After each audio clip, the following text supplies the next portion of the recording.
we're still in the frame of what's happening in South Africa. I've been following the political atmosphere, and there seems to be so much unrest. And I feel politically the country is in some sort of crisis. I've been following this politics of South African politics, and I feel the country is stuck in a colonial state model. The country may seem free, but the system is still built in a way that is controlling people rather than empowering people. After apartheid, black South Africans went with political power. They got political positions, and white South Africans went with economic power. That is why it explains why they have a huge pieces of land in South Africa, which is part of the economic power. Government policies like black economic empowerment, they were formed to level out or to balance out this, to make sure that there's fairness in allocation of, for example, in jobs. But this has not helped much. And this explains why the level of unemployment is very high in South Africa, because of the imbalances of the system. And this is what is playing out as xenophobia or Afrophobia, where people are feeling that they do not have jobs, but they're not understanding that the issue is the system. The issue is not Africans who have come to work there. They're saying that Africans are taking up their jobs. I don't believe that is so. I feel that the system is the problem, and they should provoke the system. Anyway, watch this. They know I don't hate them. So what do you have against white people? I don't have anything against white people. I've got everything against the system that has taken from black people. Black people are landless. Black people are not empowered. The youth of black nation is unemployed, no empowerment opportunities, no access to education. Every privilege white person has, and it is not of their own making. Black children do not have that.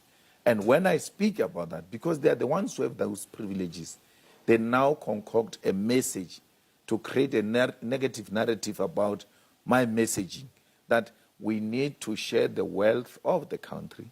We need to share the land of the country. We need to treat each other as equals. And then they take that and distort it. And that's what I'm saying. They actually understand me better than black people, because some black people do not know English.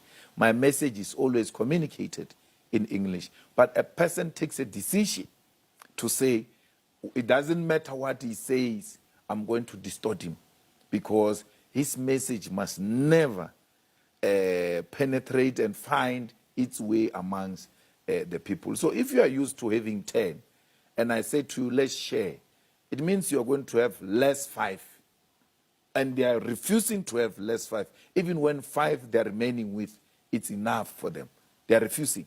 I totally agree with whatever he said, and I resonate so much with him. Anyway, whatever is happening in South Africa right now might seem like a joke, but in the coming days, it might not be pretty for South Africa.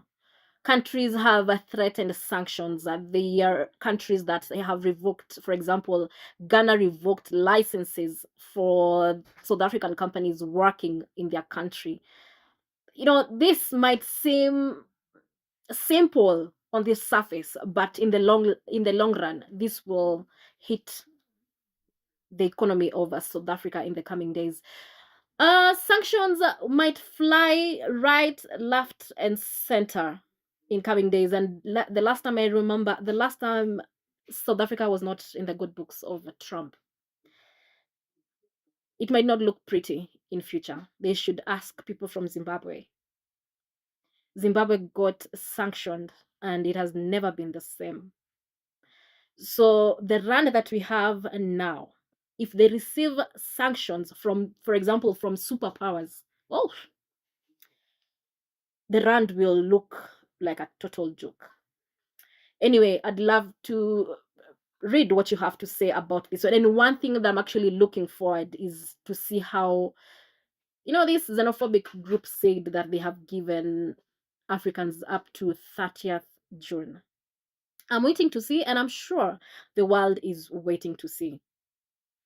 I hope the government does something to control them, because the future is not so good for South Africa from where I sit. Anyway, my name is Wangari Njuguna, and this has been ADNC. Kindly subscribe to my YouTube channel, Wangari Njuguna. Also, remember to download our app and sign up today for the latest news right at your fingertips. I'll be waiting to read your comments. Kindly let me know. Let us have this conversation. I'll be waiting to read what you have to say. I'll see you in the next one. Bye.